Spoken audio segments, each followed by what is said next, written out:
Basketball scouts love measurables.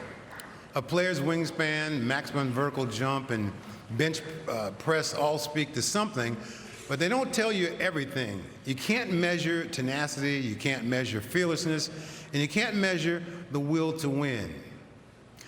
When Dwyane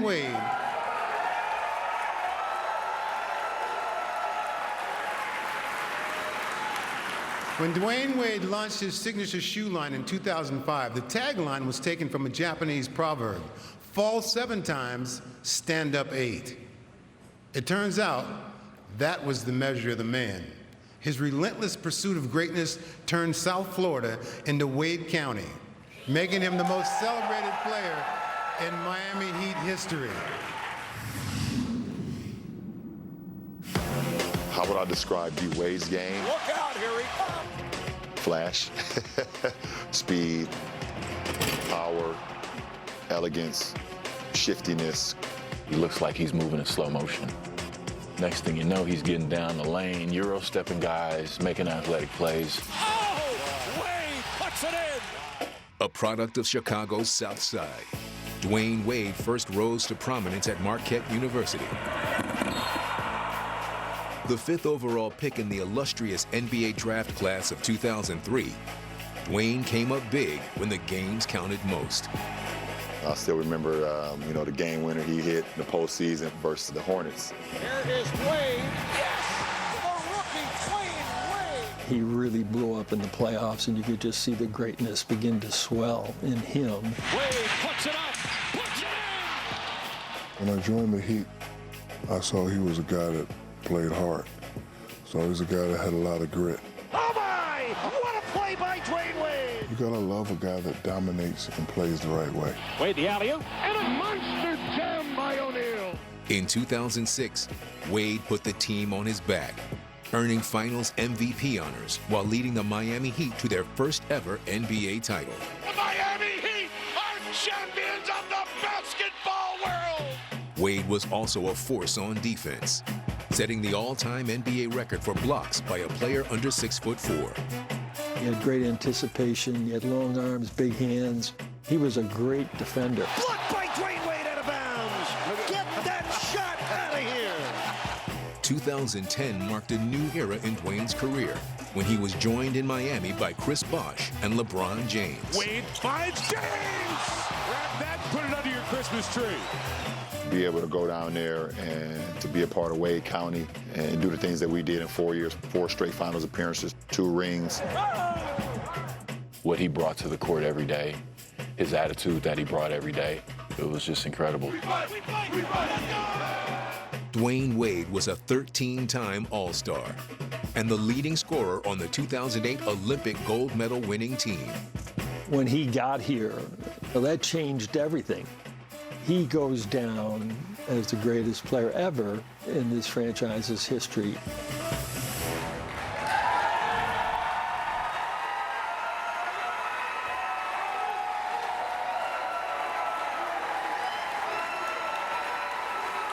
Welcoming Dwyane to the Hall of Fame is the answer, Allen Iverson, Dwyane Wade.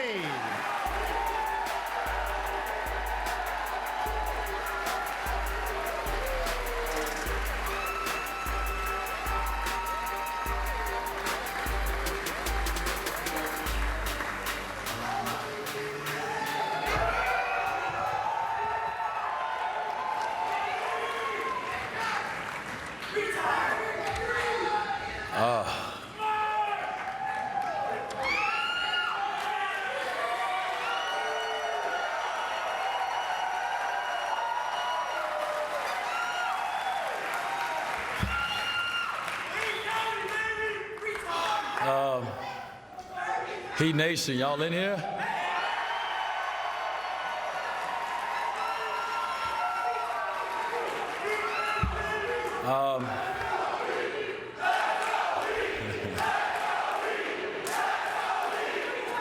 I don't got much time.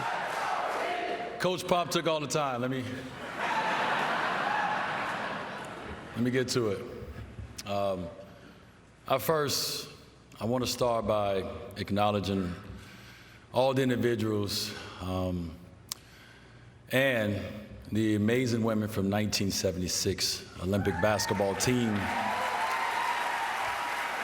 On going into the hall, Tony, Powell, Dirk, we were all linked together already, but being on this journey together, getting to know one another as men and not as competitors, it's been hella dope. For Dirk and me, it's been therapy.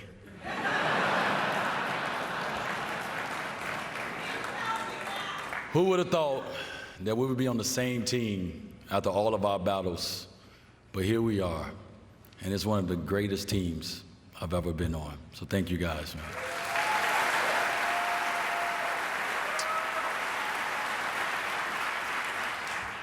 I want to thank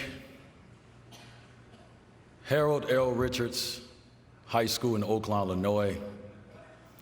I want to thank Marquette University in Milwaukee, Wisconsin. I want to thank the Miami Heat in Wade County. I want to thank the Hoop Hall. Here's my final love letter. The first memory I have of holding a basketball was when I was 5 years old, and it wasn't love at first sight.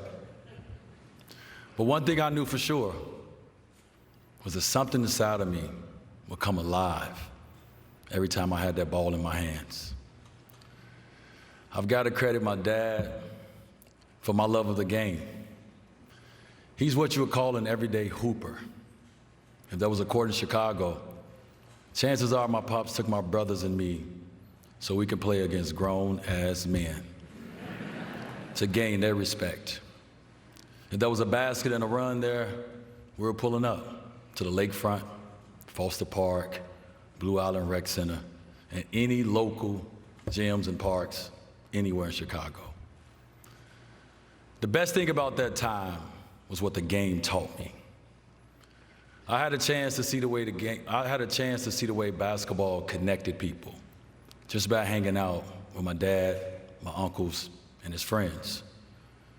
My love of competition came from seeing them go at it.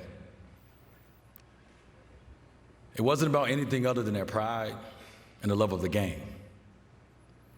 If you've been around basketball long enough, you know how raw it gets. They had loud arguments about bad calls. You couldn't even think about calling a foul if there wasn't some blood involved. You had to play through it all. The trash talking in those games, it probably wasn't appropriate for kids to be around. But that's the game I grew up on. That's the game that raised me. After all those games, when battles really, watching them sit down, grab a cold beer, laugh and joke about any and everything, about work, family, and definitely who got buckets dropped on their head that day. You know, as a kid, all you need is an opening. What I lived for back then was any intermission in a game. It could be a long timeout, a long argument, water break, somebody getting pissed and throwing the ball over the fence, a break between games. If there was a chance for me to run on the court and grab that ball and imitate my dad, I took it. Thing is, though, at 5, the ball was always too heavy to get to the rim, or too big in my hands. But little did I know that this object was going to be the vessel that changed my life and my family's. By the time I was 9 years old, I didn't have to look far for elite level basketball. My hometown team, the Chicago Bulls, were the greatest force on earth. I look back on those days as some of the best of my life. All my brothers, Demetrius, Donnie, and I did was eat, sleep, talk, think, and dream basketball. It was my obsession. The game gave me equal parts excitement and frustration. See, I was clumsy as hell back then. My hands were too big for my body, and my feet was growing just as fast. Before and after school, before and after my games, I studied the player who had replaced my pops as my favorite, Michael Jordan. He captured my imagination and fueled my aspirations all at the same time. I bet if you give me enough time, I could find that Come Fly With Me VHS that I watched before every game I played. The way he soared through the air felt like forever. He created moves that made me immediately rush to my backyard to recreate them. Game 2 of the 1991 NBA Finals, the Bulls versus the Lakers, my dad's favorite player, Magic Johnson. Cliff Leviston drove baseline, threw it to MJ, who was waiting at the free throw line. He took one dribble. He took off with one hand like he normally does. And then he decided to switch it in midair to the left. I bet you can hear Marv Albert in your head right now. A spectacular move by Michael Jordan. After seeing that, I couldn't tell you how many days and nights were spent practicing that move. I wouldn't stop practicing it until I mastered it. I was hoping to bring some of his style into my own game. By 17, basketball was my soul's love language. It helped give me an identity. It was a safe space that allowed me to be expressive and passionate. I realized that basketball was my blank canvas. I used it to reimagine my life. No matter what was going on in my life, it was my sanctuary. It was my way out. I needed to reimagine life, not just for myself, but for everyone I loved. The game is where I discovered who I could become. It showed me that on the other side of hard work was the success I craved. It taught me the value of resilience in the face of adversity and how to bounce back stronger after a defeat. Through the game, I discovered who shows up for me when I win and when I lose. My confidence was found through the game. It helped me find my worth far beyond the court. You see, I've never been a stranger to adversity. I'm speaking of being labeled academically ineligible as a freshman at Marquette. At 19, finding out I'll be a father before my sophomore season. That season, my 10th game against Wake Forest, I tore the meniscus in my left knee. And at the end of the season, I had surgery to remove my meniscus. There was also 2007, when I had to have 2 surgeries at the same time. One to repair my torn labrum and my dislocated rotator cuff in my left shoulder, and the other on my left knee again. And finally, in 2012, right after our championship parade down Biscayne Boulevard, I had to have my 3rd surgery on my left knee. Each surgery, each rehab, it pushed me past limits I didn't know I had. I could have given up. I wanted to. I never second-guessed myself. I 3rd, 4th, 5th guessed myself. But I never allowed my injuries to define me. I'm on this stage because my beliefs have always been stronger than anyone's doubt. So to all the hoopers, I hope you take this to heart. No, it's never about your setbacks. It's how you respond. The blows you take are fuel. The limitations people put on you are actually inspiration. No one who comes from the community that I have has ever left a legacy worth remembering by having it easy. As I reflect on my own destiny and the impact that my heroes have had on my life, I'm reminded that our heroes are not always perfect. Instead, they possess a relatability that makes them touchable and real. When anyone speaks about Allen Iverson, that's exactly what they say.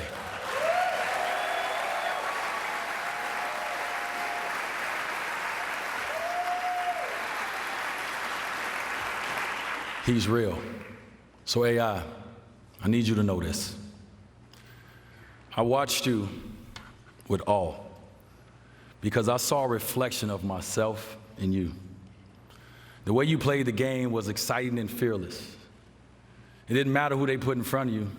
They wasn't gonna stop you. Shit, I know, I tried. It didn't matter what they said about you because they couldn't measure the size of your heart. Your authenticity and unapologetic attitude resonated with me. Your swagger, unique style from rocking do-rags, braids, the baggy shorts, to the untucked jerseys, the earrings, the chains, the throwback jerseys. It all combined to create an image that broke the mold. You challenged conventional norms and became the poster child for individuality and self-expression, inspiring countless individuals to embrace their own uniqueness. You brought hope to those who grew up with limited resources. You showed us that success and greatness were attainable, even in the face of adversity.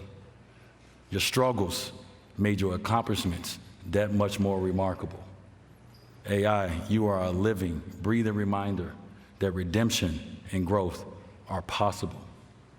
You inspired a generation, my damn self included, to believe that coming from nothing was not a limitation, but motivation.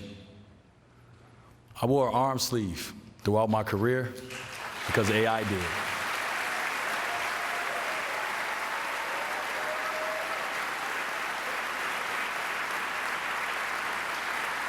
I respectfully wore the number 3 throughout my college and NBA career to represent the love and the respect that I have for this man.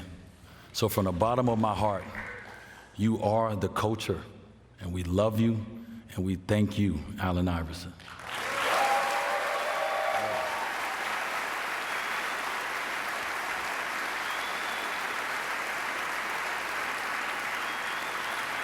To make it here, the Hall of Fame, you never do it by yourself. I've had incredible mentors play pivotal roles. Their wisdom, guidance, and loyalty are as much a part of my story as anything else. They helped me discover parts of myself I never knew existed.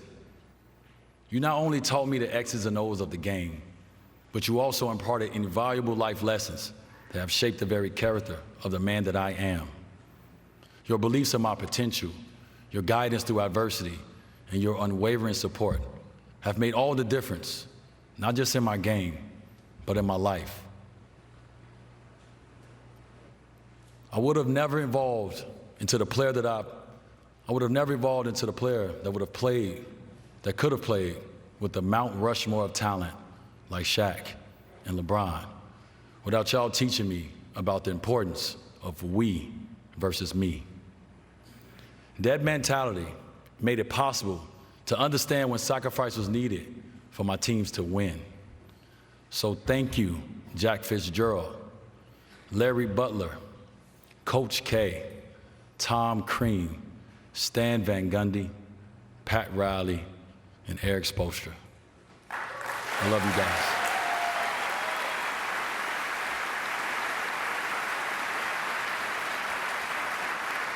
Throughout my career, there have been many milestones, like the triple-double versus Kentucky to advance to the Final Four in 2003. We didn't get the chip that year. Salute to my brother Melo. But my Marquette brothers and I left a permanent mark on our university and college basketball forever. From there, I was able to reach 5 NBA finals with the Miami Heat.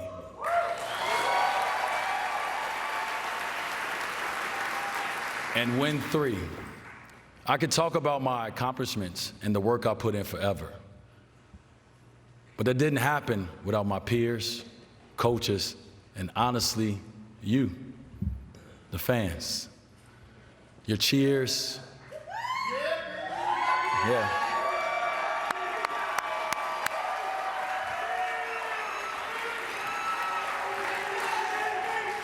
Your cheers and boos are a part of my life's soundtrack. You made coming to work every night the best job in the world. I was blessed to play with and win championships with some of the best to ever dribble basketball. Teammates who understood how to play the game on and off the court. Overcoming challenges together, celebrating victories together, and creating memories together is what stays with me. Each victory was a testament to resilience and determination. Each loss, a reminder of how precious winning actually was. Being named an All-Star 13 times in my 16-year career, all NBA on both the offensive and defensive ends, I never wanted to cheat the game. And in return, the game gave me a lifetime of amazing memories. With all that being said, nothing compares to the bonds I've made along the way. I'm thankful for Travis Diener, Robert Jackson, Darrell Wright, Quentin Richardson, Caron Butler, Lamar Odom, Eddie Jones, Alonzo Mourning, Gary Payton, Antoine Walker, my bad little brother, Mario Chalmers, and Ray Allen, to name a few. I also played with people who protected me and gave me a bigger sense of purpose. Shaq, Chris, LeBron, and UD.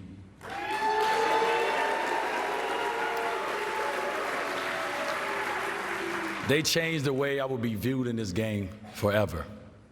With Shaq, I learned how to be Robin to his Batman and then become Batman. Watching Chris simply be himself while giving his all to the game, but not cheating his family out of their time, gave me a friend I could look up to. Spent 4 years with LeBron in Miami. I watched him not take one single day off of being great. And my brother UD and I, we learned how to be selfless leaders together. But the protection that he provided me on and off the court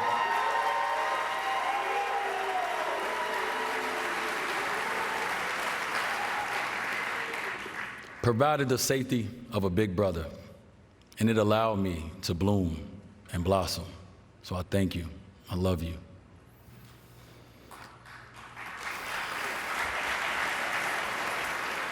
Off the court, another blessing in my life is Henry Thomas.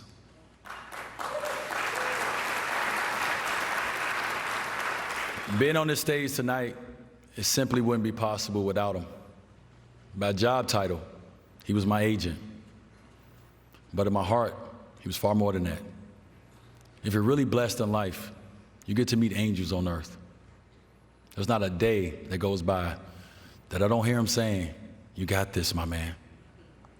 I know he's looking down on me right now, chewing his tongue, with a proud dad grin on his face. Hank, we miss you, and we love you, my man.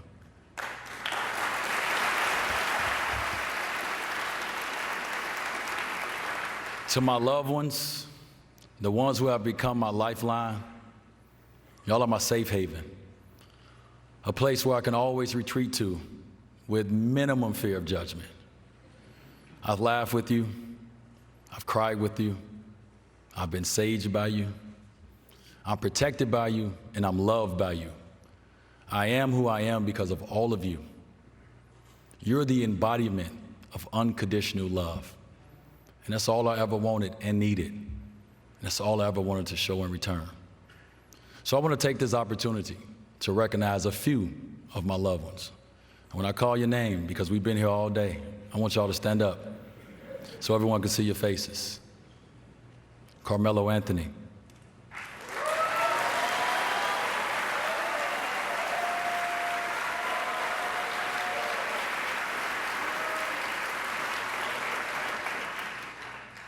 If y'all could wait till I finish the names before y'all clap, it'll be all day. Chris Paul.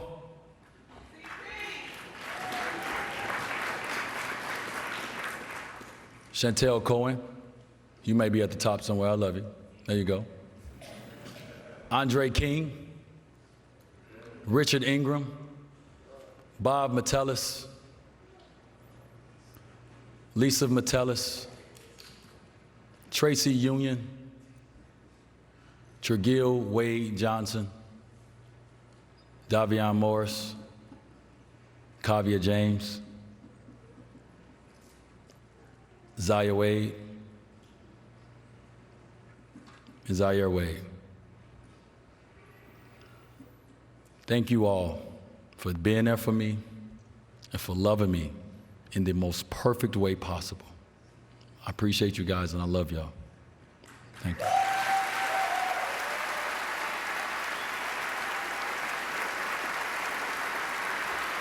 Y'all can sit down now. And my wife, Gab, would you please stand?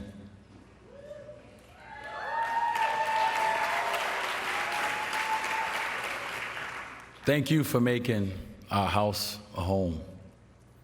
Thank you for making sure our kids feel seen, heard, and protected when I'm not around. Thank you for learning every ref's name in the NBA and for screaming at them so I didn't have to. Saved a lot of fine money. I know I'm traveling for work this year during our anniversary. So I want to say thank you for being on this journey for me, with me, these past 15 years.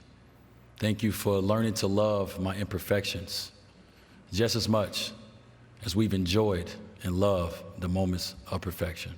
I love you.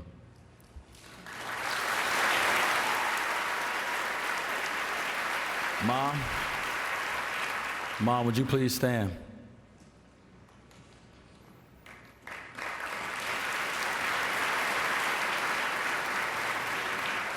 Your strength to overcome your own personal adversity is something I've always admired about you. To have a mother who loved me enough to know when it was time to allow my dad to step in and lead the way is one of the most unselfish acts I've ever witnessed. Thank you for seeing me and not making my life about you. It allowed me to blossom in an environment that kept me focused and dreaming. Thank you for showing me that our lives don't always go as planned, but with the right amount of love and support, our lives do go exactly as planned. I love you.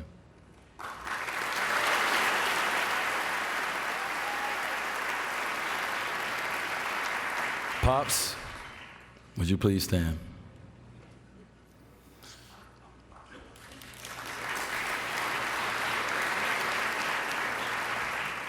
I started this off thanking you, and I want to end it the same way. I owe you a debt of gratitude that I'll never be able to repay. When I would cry and say, I can't, you made me go harder.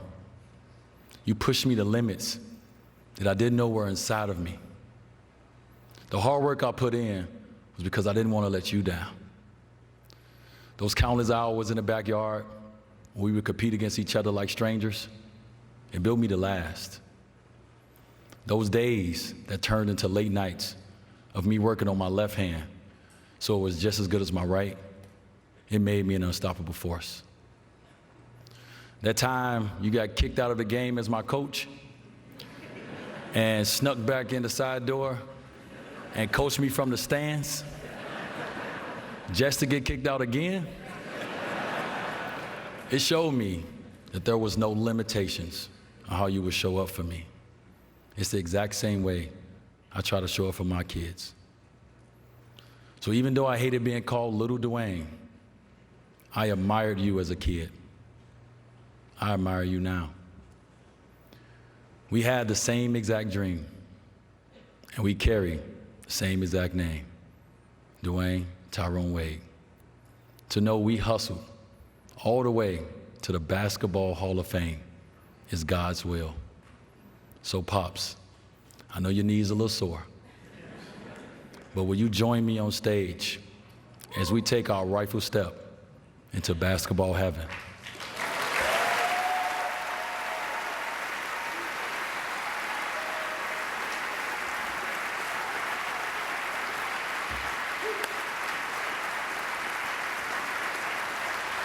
This one right here, this one is for my father. I love you, and I'm thankful for you. I love you too, man. We in the Hall of Fame, dog.